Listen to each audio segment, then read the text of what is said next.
Assalamualaikum warahmatullahi wabarakatuh. Alhamdulillahirabbil alamin. Allahumma shalli ala Muhammadin wa ala ali sadri wa yassir li amri wa hlul 'uqdatam min lisani yafqahu qawli.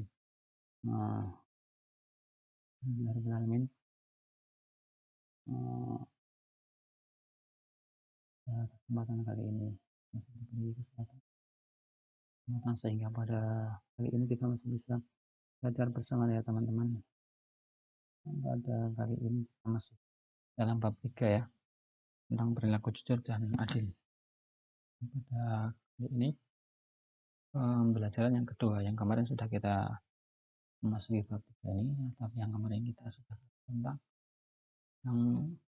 yang kemarin belajar tentang perilaku adil. Kemudian yang untuk yang kedua ini kita belajar maaf yang kemarin kita belajar tentang perilaku jujur. Untuk yang kedua ini, pembelajaran kedua ini kita akan membahas tentang perilaku adil. Adil itu apa sih? Ya, pengertian adil di sini adalah secara bahasa itu sama, seimbang, sama berat, tidak berat sebelah, tidak memihak, tidak sewenang. Nah, adil dalam arti sama bisa diartikan membagi sama banyak, memberikan hak yang sama kepada orang atau kelompok sesuai dengan kesamaan keahlian.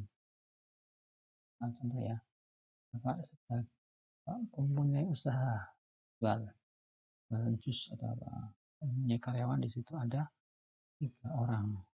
Orang itu mempunyai tanggung jawab dan keahlian masing-masing. Orang sebagai manajer, yang kedua sebagai karyawan, sebagai pramusaji, yang melayani ketika ada orang membeli jus. Nah, 2 orang ini Bapak harus memberikan gaji yang sama kepada mereka, karena 2 orang itu sama memiliki tanggung jawab dan keahlian yang sama. 2 orang yang tadi itu tanggung jawab mereka adalah melayani pembeli. Pembeli mereka bertugas membuat jus, yang membeli membuat jus, menyajikan jus, melayani ketika mereka membeli. Nah, di sini Bapak harus memberikan gaji yang sama kepada orang tersebut karena mereka mempunyai tanggung jawab yang sama, sama-sama bertanggung jawab melayani pembeli. Itu. Nah, yang pertama. Terus yang kedua, adil dalam arti memberikan hak yang seimbang dengan kewajiban yang diberikan. Memberi sesuai tingkat kebutuhan. Memberi sesuai tingkat kebutuhan. Kasih contoh lagi. Bapak punya 2 anak. Yang pertama masih SD dan yang kedua sudah. Keduanya mereka yang setelah membutuhkan uang aku contohnya. Nah, katakan adil bagaimana? Apakah katakan adil ketika Bapak memberikan dua-duanya uang saku 2.000? Atau katakan adil ketika dua-duanya Bapak diberikan uang sampai 20.000? Ya, kami adil ketika memberikan sesuai tingkat kebutuhannya. Tentu kebutuhan anak SD, anak SMA itu berbeda. Dan mereka berbeda, jadi adilnya bagaimana? Bapak harus adil kepada 2 anak Bapak ini, melihat tingkat kebutuhannya. Kebutuhan anak SMA lebih besar daripada anak SD. Jadi ketika mereka berdua berangkat, mereka memberikan uang saku kepada yang anak SD Rp2.000 contohnya, dan kepada anak SMA Rp10.000 contohnya, itu bisa dikatakan adil. Kenapa? Karena kebutuhan mereka berbeda. Walaupun jumlah uang yang diberikan besarnya beda, tapi melihat kebutuhan mereka berdua karena memang berbeda, jadi bisa dikatakan hal tersebut adil. Nah, melihat kebutuhan mereka berdua, intinya sama-sama diberi uang. Mungkin berbeda dalam jumlah karena kebutuhan mereka berdua berbeda. Mungkin bisa dipahami ya teman-teman. Oke, kemudian dalil nakli. Teman-teman masih ingat dalil nakli? Dalil nakli itu apa? Dalil nakli itu dalil atau bukti yang diambil dari Al-Quran dan dari. Nah, di sini kita berbicara tentang perilaku adil. Apa dalil nakli tentang perilaku adil ini? Ya, Allah telah memerintahkan kita untuk berperilaku adil, dan ini telah ada dan diterangkan dalam Al-Quran. Di sini Bapak akan menyantumkan dalil nakli berupa ayat perintah perilaku. Bismillahirrahmanirrahim. Ya ayyuhalladzina amanu kunu qawwamina lillahi bil qist. La yajrimannakum syan'anu qaumin ala alla ta'dilu a'dilu wa aqrabu littaqwa wattaqullah innallaha khabirum bima ta'malun. Wahai orang-orang yang beriman, jadilah kamu sebagai penegak keadilan karena Allah. Jika menjadi saksi dengan adil, janganlah kebencianmu terhadap suatu kaum mendorong kamu untuk berlaku tidak adil. Berlaku adillah, karena adil itu lebih dekat kepada takwa. Takwalah kepada Allah. Semoga Allah Maha Teliti dan kamu. Dalam surat Al-Maidah ayat 8 ini, di sini diberitakan, diterangkan. Allah memerintahkan untuk kita akan berlaku adil, menjadi saksi yang adil dan berlaku tidak adil. Kayak gitu. Jadi di sini dalam Al-Quran yang kami perintahkan bahwa kita harus berperilaku adil, tidak orang menang, tidak adil. Karena adil itu lebih dekat kepada takwa. Ya, ada dalil apa? Dalil nakli tentang perilaku itu surat Al-Maidah ayat 8. Mungkin ada beberapa dalil-dalil, tapi yang dengan adalah surat Al-Maidah ayat 8 ini. Oke, kemudian klasifikasi adil. Untuk adil yang pertama, adil kepada Allah. Dengan Allah satu-satunya Tuhan yang memiliki. Nah, ini bisa diartikan kita tidak menyekutukan Allah yang memiliki. Itu kecerdasan kita terhadap Allah. Kedua, adil terhadap diri sendiri. Menemukan diri tempat yang baik, memberikan hak pada diri sendiri secara benar. Contoh, kamu mempunyai jiwa atau mempunyai tubuh, ya, yang namanya tubuh. Ini ketika digunakan untuk aktivitas olahraga, sebetulnya makin lama akan semakin sehat. Ketika tubuh apa itu apa? Oh, tubuh itu istirahat, makan. Nah, ini tubuh memiliki hak tubuh istirahat dan makan dan minum.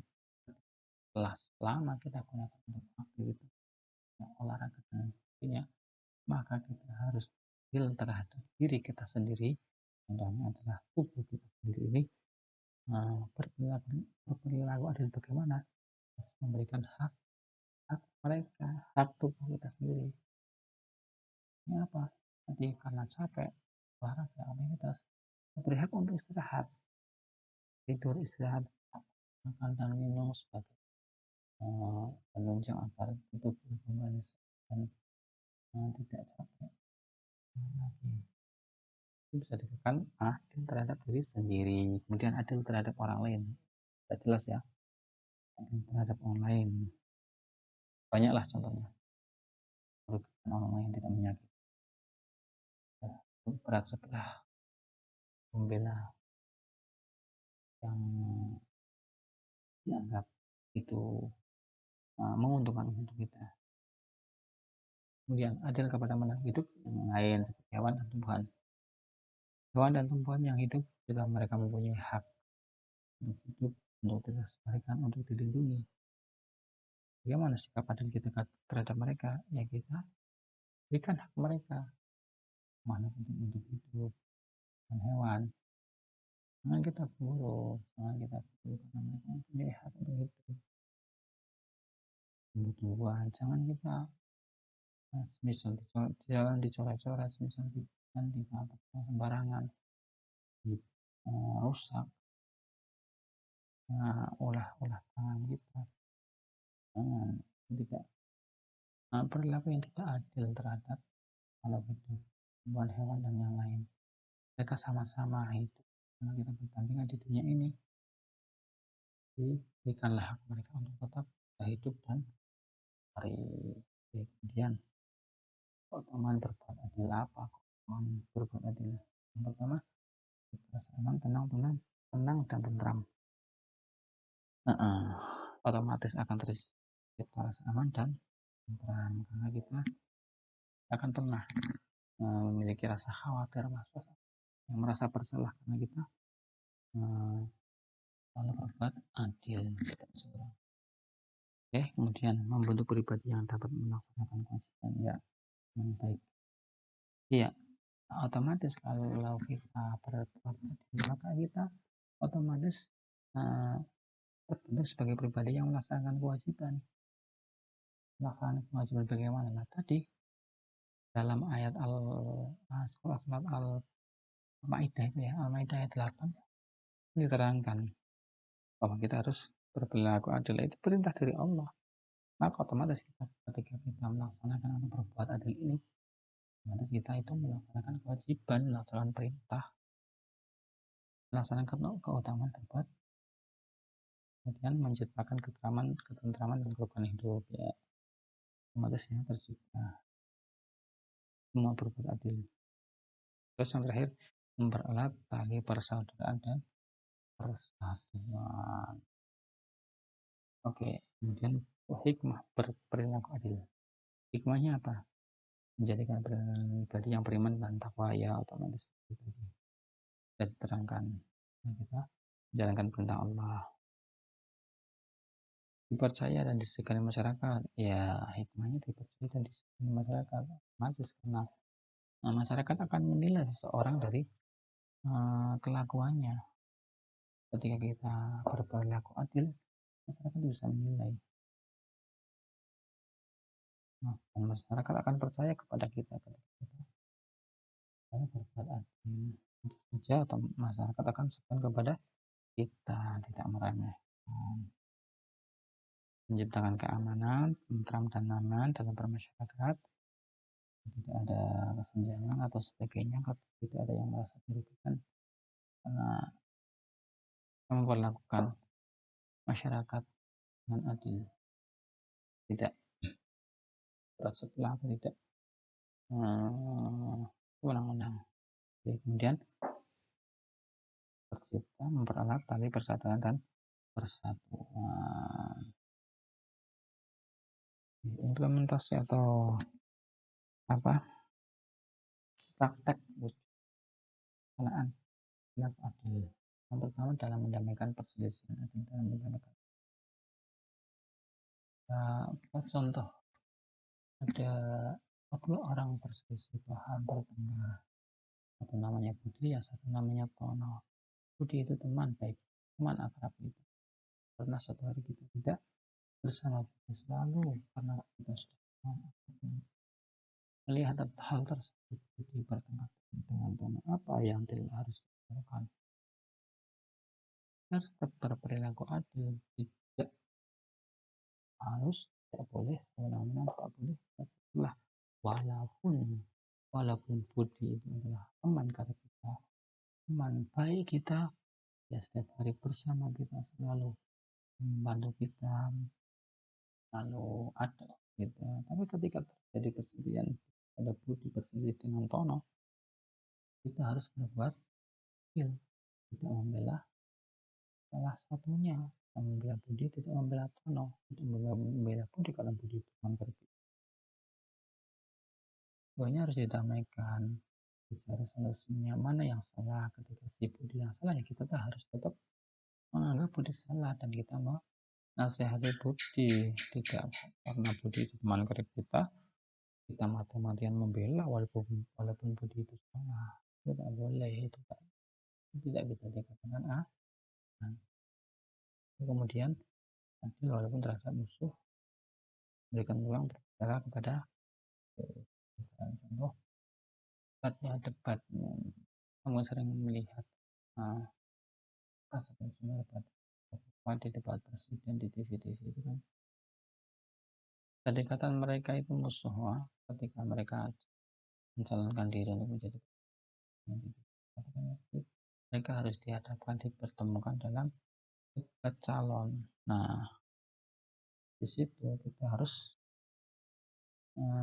berperilaku adil kepada mereka, lawan kita, walaupun mereka bisa dikatakan musuh dalam musuh kita dalam hal pencalonan tersebut.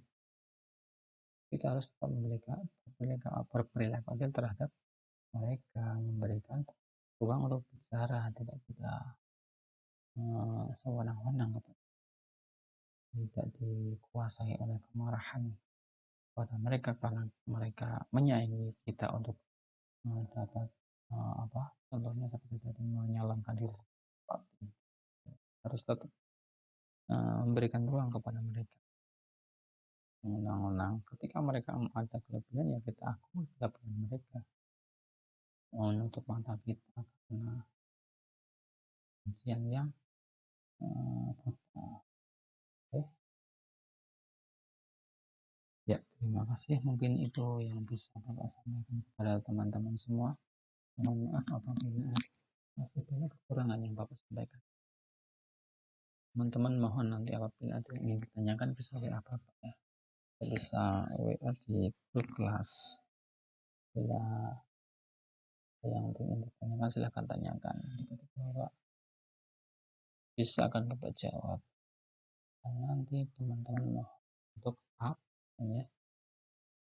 Untuk absen pembelajaran hari ini, dan nanti ketika ada soal mohon teman-teman untuk dikerjakan penilaian teman semua. Oke, terima kasih. Lebihnya kurang-kurangnya mohon maaf Bapak. Assalamualaikum warahmatullahi wabarakatuh.